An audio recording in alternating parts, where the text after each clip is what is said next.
নমস্কার। আশা করি সকলে ভালো আছেন। গতকালকে সুপ্রিম কোর্টে বকেয়া ডিএ বিষয়ে এক চাঞ্চল্যকর তথ্য সামনে এসেছে। সরকারি কর্মচারীদের মুখে ফুটবে চওড়া হাসি।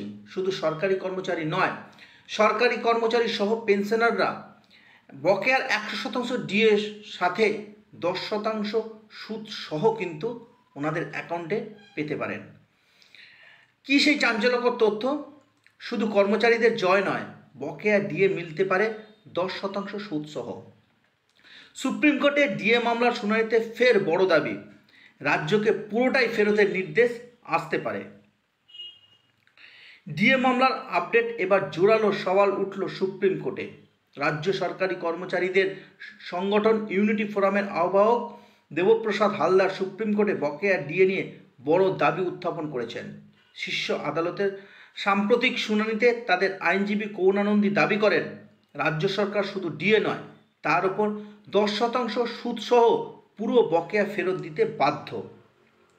ডিএ মামলার শুনানি ঘিরে দেশ জুড়ে কর্মচারীদের মধ্যে উৎসাহ তুঙ্গে, কারণ এদিন আদালতে প্রথমবার স্পষ্টভাবে বকেয়া ডিএর উপর সুদের কথা তুললেন মামলাকারীরা। করুণানন্দী বলেন, পঞ্চম বেতন কমিশনের সুপারিশ অনুসারে যে পরিমাণ ডিএ রাজ্য সরকার বকেয়া রেখেছে তা ফেরত দিতে হবে এবং সেই সঙ্গে দিতে হবে আর্থিক ক্ষতিপূরণ হিসেবে সুদ। তিনি যুক্তি দেন, কেন্দ্রীয় হারে ডিএ না দিলেও এআইসিপিআই এর ভিত্তিতে যা প্রাপ্য তা রোপা রুল 2009 অনুসারে অবিচ্ছেদ্য।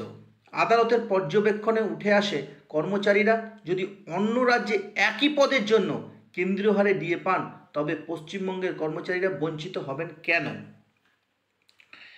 এদিন ফের একবার প্রশ্নবাণে জর্জরিত হয় রাজ্য সরকার। শীর্ষ আদালতের বিচারপতিরা জানতে চান, কী ভিত্তিতে ডিএ বাড়ানো বা কমানো হয়। রাজ্য যখন একবার বেতন কমিশনের সুপারিশ গ্রহণ করেছে, তখন ডিএও নিয়মিত দিতে হবে। ডিএ মামলায় করুণানন্দী বলেন, কেরালা সরকার এআইসিপিআই মেনে না চললেও নিয়মিত ডিএ দেয়, কারণ সেখানে সামাজিক নীতিমালা স্পষ্ট, কিন্তু পশ্চিমবঙ্গে সেই নীতি অনুপস্থিত। রাজ্য সরকার পরিকল্পিতভাবে অর্থ বাঁচাতে কর্মচারীদের ন্যায্য পাওনা আটকে রেখেছে, এই অভিযোগে আদালতের সামনে রাখেন তিনি।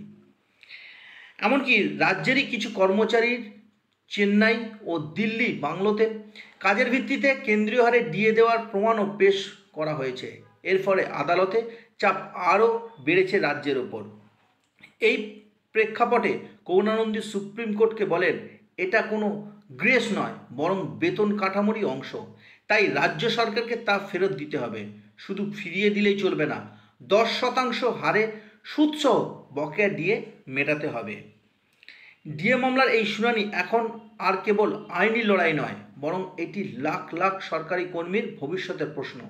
এই মামলার রায় যদি বকেয়া সুদসহ মঞ্জুর করে, তবে তা ভারতের ইতিহাসে নজিরবিহীন দৃষ্টান্ত হয়ে থাকবে।